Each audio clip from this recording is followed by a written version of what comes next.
Okay, we're going to get started. So, with every question and answer, I give the same disclaimer that Sifu Brown used to give because I learned from the best. These answers are not the gospel. They're not written in stone anywhere. These are the answers that I've got for you tonight as of this level of experience that I've got. And if you ask me the same question 10, 20, 30 years from now, you'll definitely get a different answer, probably a better answer, but this is what I've got for you tonight.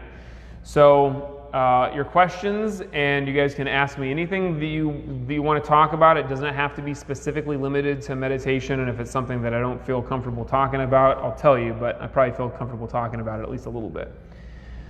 So go. And I know that a lot of you guys have on your mind the events of the last couple of weeks and the protests that are going on and George Floyd's death, so this is all happening within that context. I know Leah's got one, and I know it's a good one and a long one, so go ahead. Go ahead and unmute yourself, ma'am, and then you can ask the question. Hold on, actually. Let me put this up to the speaker, and let's see if this works so that people at home can hear you. Go ahead, ma'am. Okay, here goes. There's been so much upheaval and change since the fall of last year. Rather than seeing this as something dire, would you agree that we are simply being tested to evolve into something greater than we can be? To see this as a project where we can craft a novel solution if we change our way of thinking and seeing the world? So the way that you're framing this question is a little bit leading, and it's leading in a way that I usually like to go, so I'll at least go there a little bit. But I want to recognize that a lot of us are, and I'm sure that some of you guys, to a much greater extent than I am, are feeling quite overwhelmed and saddened by what's gone on, as you said, even since the fall, or I don't know, since 2016. But the way that things have started to slip and recently really just come to a head in kind of a scary way, in a sad way, it seems quite often impossible to move forward and to feel like we are going to be able to get out of this better off than we entered it, whatever it is. You can take any period of time and think like things have really been terrible since then. And the truth is, you can find terrible things to point to, and you can also find positive things to point to. My kind of initial way of being in life was to focus on the negative, and then I spent a lot of time training myself to focus on the positive, and to the point where my mind now automatically goes to the kind of silver lining, or as you said, like, I get that this is a challenge, this is a challenging time, terrible events that are happening, and we all feel like awful, and where is the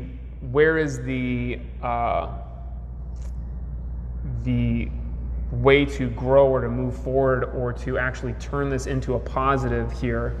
My mind goes to that automatically, and sometimes I have to even check myself because I want to make sure that I don't skip too quickly over what has happened, where we are now, and the emotion behind that, because emotion can be a great motivating factor. Pain is incredibly motivating, and we should not ignore pain or pretend that it's not there. We should not repress the way that we feel about the events in our life and in the world, because repression is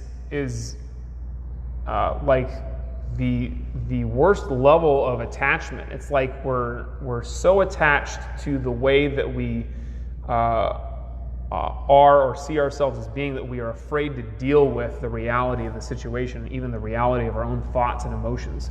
So we can't let that happen.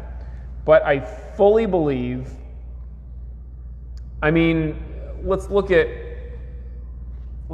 the reality of what's happened now. So George Floyd died, and many people going back into recent and distant history have died, and it seems like for whatever reason people are ready to actually enact change, and there's a lot of different ideas of what that change will look like. But I will say that I have seen some hopeful signs that this might actually be really happening to a kind of a greater degree than we've seen in the past. And I try not to talk too much about social justice and having it veer into politics, because I don't think that's my place. But I'll just say from my personal life and wishes and dreams for the way that the world is, it was kind of amazing to wake up this morning and see a link to Ben & Jerry's website. Did anybody see this? Ben & Jerry's was like, made me feel so bad about myself for not taking such a strong stance. Ben & Jerry's, you go to their website now, it's got their whole website says something like, "We must dismantle white supremacy." And I'm like, Ben & Jerry's, where have you been all my life? I want all of your ice cream.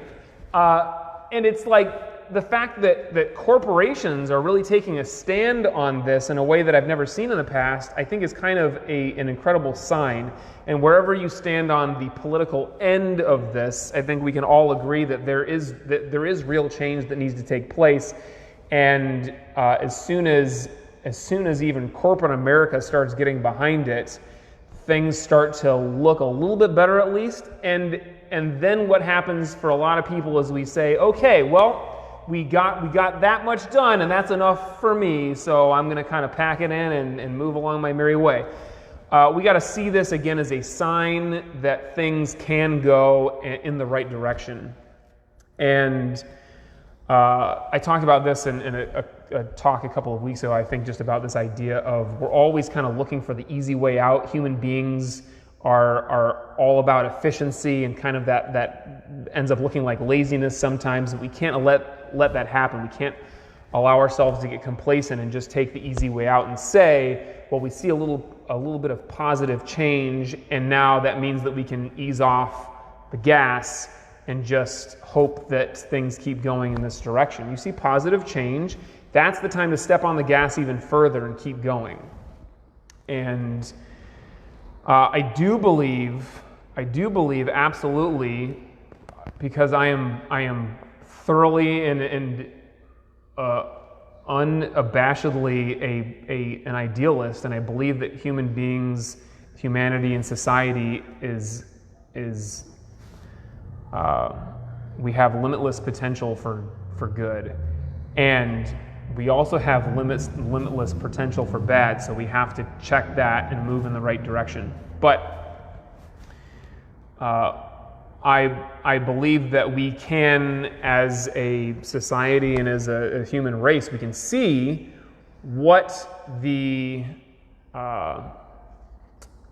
positive possible future is from this. And we have to see that only by recognizing and not ignoring the past. When we see what has happened, we can stand in this space that we are here and now, and we should do this in our own lives as well. We see all these patterns repeating themselves over and over and over again, just like history. We've got to recognize the past, stand here in the future, and then be able to choose and point ourselves in the direction that is the our best possible response as human beings. So this is like what I talked about in class earlier this week. We might not know exactly what that is. All we can do sometimes is be like that bow and arrow in Khalil Gibran's The Prophet. This metaphor, this analogy that he uses of being a great parent is like we pull back the bowstring and we point our child like that arrow in the best direction that we can conceive of. We pull back as far as we can. We let it go, and then let it fly. And we support in whatever way we can. We hope for the best, but we can't always like micromanage everything. So that's kind of like, we have to just point ourselves in the direction and go. And we will reassess when it's time to reassess. But at the end of the day, things are going to happen the way that they happen. With our best intentions, we can hope that they lead to a better future. So that's standing here in the present, pointing ourselves in the right direction, stepping on the gas and going. All right, I spent a lot of time on that one. Who's got another one? And if you guys are watching and you want to submit one in the comments section, you can do that as well. You don't have to top that one, and it does not have to be about the events of the world. It can be about you. Don't be embarrassed by that. No other questions? Because I could talk about this for 15 more minutes, but Doug, go ahead and unmute yourself. Let me excuse me for the audio, you guys. Go ahead.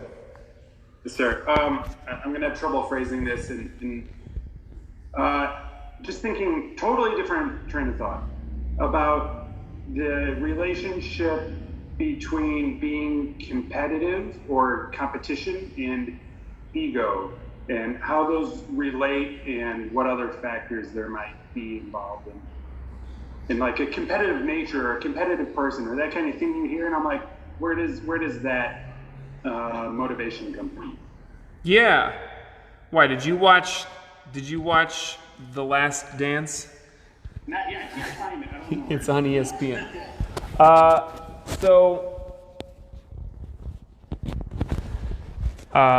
I'll put this into terms of The Last Dance. If you guys haven't watched it, first of all, don't watch it with your children unless you watch the PG version or whatever, because there's lots of swearing in this.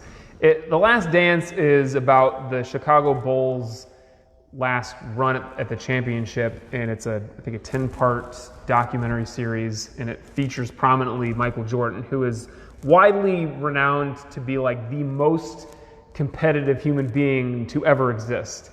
And I think it's it's got a lot of great insight into that whole world and into human nature. There's lots of ups and downs, and it's very interesting. But I think that it would be very hard to make an argument that Michael Jordan does not have an ego. He's got it. And I would say that it's very hard to take people at the top of their game, whether it's a professional sport or whatever it is, and say that they don't have an ego. Now, there certainly are people who don't have that much ego mind or ego presence. They're not constantly in that place, but most are. And it's just the reality of the world that we live in. It requires a lot of drive, largely motivated by somebody's desire to be the greatest, or somebody's desire to change the world in a way that kind of conforms to the way that they think the world should be. So even like lots of politicians, they must have a pretty big sense of themselves to think that they deserve to decide how the world goes. And I must have a big ego because as a teacher, I must think that I've got all the right ideas for you guys to change you. And I won't deny that. What I will say is that to be the greatest, especially in a athletic sense, like Michael Jordan, you must also be able to transcend that. And the way, the mechanics of being able to transcend the ego differ greatly from activity to activity and person to person. But you've heard Sifu Brown say this. Michael Jordan didn't love basketball. Baryshnikov didn't love ballet. Tiger Woods didn't love golf. That's what he played. But they loved the state of mind that they got into when they played these things or did these activities. And this state of mind is that flow state, or mushin. Michael Jordan is not thinking about his paycheck. He's not thinking about being the greatest in the world. He's not thinking about anything that's related to his little world when he is on the free throw line taking that shot, or when he's on the 3-point line taking the game-winning shot. Because if he is thinking about any of that stuff, he is 100% of the time going to duff it. You cannot be in the ego mind when you are performing at the highest level. So you guys have experienced this in your own life. You're not going to be in the NBA most likely if you're watching this. I mean, I hope that somebody watching this is in the NBA, but you're probably bad at basketball like me. But at some point in the past, you've got a piece of paper in your hand, you crumple it up and you toss it in the trash can that's in the corner of the room, and then you look at it and you go, oh, that was pretty sweet. I'm going to try that again. So you crumple up another one, and now you're trying to do it, and it's terrible. You miss completely. It goes into the recycling bin. You feel terrible about yourself because it wasn't recyclable paper, I guess.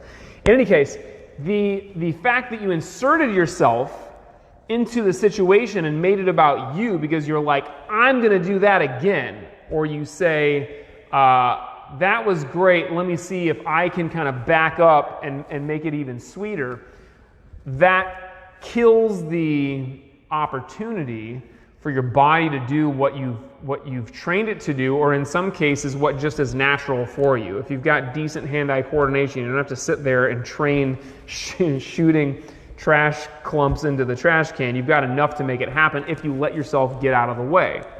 In martial arts, we train ourselves rigorously over years and years to be able to condition our bodies to do the things that we want them to do, so that when somebody throws a punch at us in sparring, we don't go like this, we sidestep out of the way.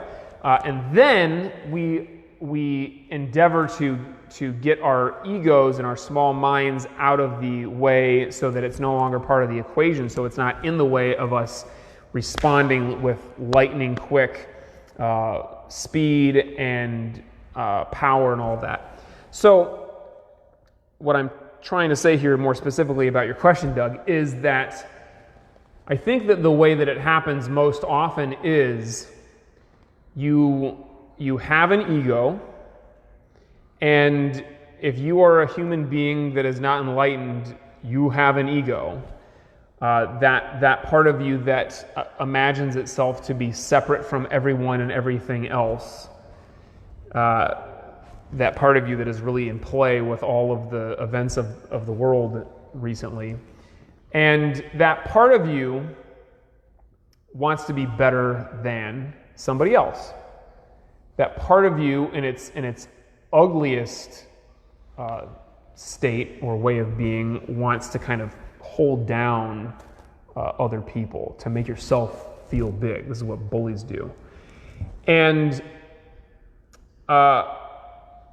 if you are able to use that as fuel, then it can kind of push you to train harder, to be able to get yourself to the place where your technique is so good that then you can set all of that aside and then be totally fully in the moment and Mushin in that flow state, and then your body will actually do the amazing things that it needs to do, like Michael Jordan was able to do, to transcend that small self. And somebody, I forget who it was, in the last episode of The Last Dance even points to this. They say that Michael Jordan is what is the phrase that they use? They said he's a mystic. He is able to go beyond the ego and hit those states of consciousness that the masters of meditation and all those internal practices these people talk about, and that most of us can only dream of. And he kind of arrives at it through the ego. And this is not what I recommend, because none of us are going to be good enough at basketball to be on the world stage where millions of people are watching us and we have to transcend it or we fail. You're going to be in class. You're going to be doing Tai Chi, push hands. You're going to be sparring with somebody, grappling with somebody, and you're going to have practiced getting in that state of mind so often and for so long that you're able to do it, and you might just get it for a flash, for just a second. And then in that moment, you will actually be the best that you can possibly be at whatever it is that you're doing. So it is truly interesting. It's something that I love thinking about and talking about, and sometimes even doing, is that paradox, that relationship between ego and the highest possible performance for us, and using the ego to even spur us to motivate us to meditate more. You can use the ego and tell yourself, I've got to be better. I've got to be better. You could be kind of a jerk and say, I've got to be better than this person at meditating, but you can just use the ego to be better than yourself. And that will at least get you to sit. In the moment, you can't be sitting there thinking, I've got to be better than everybody else, because your meditation is not going to be happening. Rather than that, I always suggest that if you are thinking about something as a motivating factor to get you to sit, it's better if you think about the other people in your life or the other people in the world. And as I've been saying, the world needs our help. The world needs more people who are meditating. The world needs more people who are listening and communicating.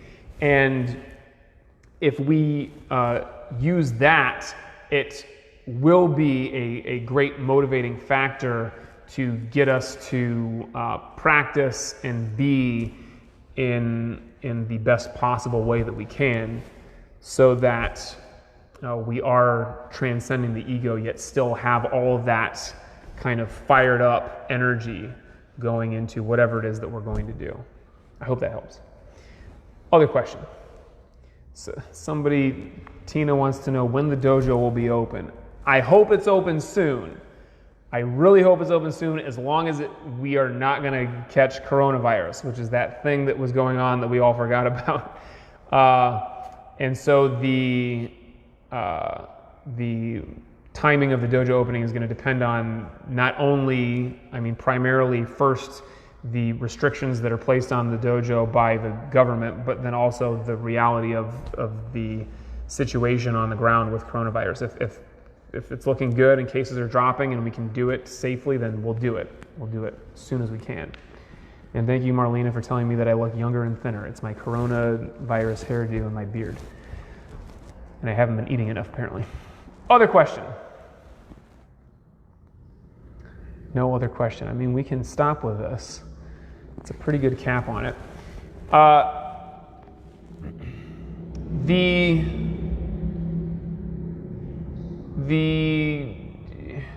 The reality that we find ourselves in is in flux, and the world is changing, and we really need to do what we can do to make it change in the best possible direction, and as fully as necessary, so we don't let off the gas too early.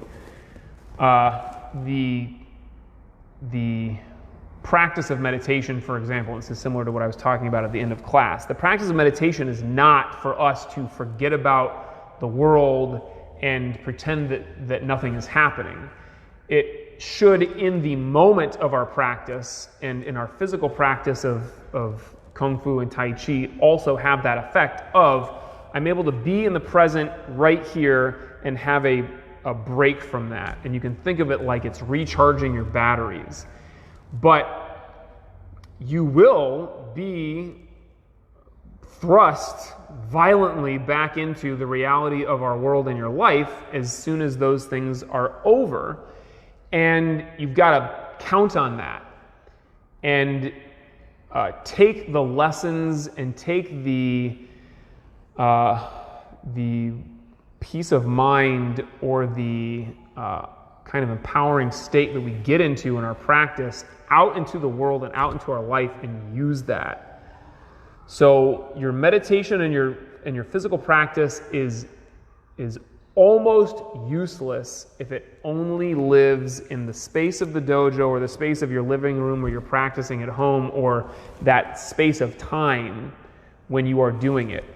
It becomes exponentially more powerful and useful for us when we take it out into our daily life, and as we take it into our interactions with other people. And this does not mean that we should be punching or kicking people. This means that we should be in the moment, in the present, communicating, listening, treating people as the best possible partners that we can be. And when we do that, then our world becomes a little bit bigger and becomes a little bit better. So when you're in your meditation now, let go of all of the nonsense that is happening in the world and be in the moment, be with your breath. Your mind is going to wander to some terrible thing, and bring it back to the sensation of your breath. If that's not enough, count your breaths or do something to bring you into the moment. And then when you're done with your meditation, move into life and take that energy and take that power with you and do something with it. Do one thing before you go to bed. Call one person, write something down, set something into motion that takes you and the world in the direction that you want it to go in. This is one of the most important reasons for our practice, is that it allows us to get to a clearing, to a place where we can make better decisions and then act on them sometimes when we're not in the best state of mind. So let's do that tonight. Sit comfortably.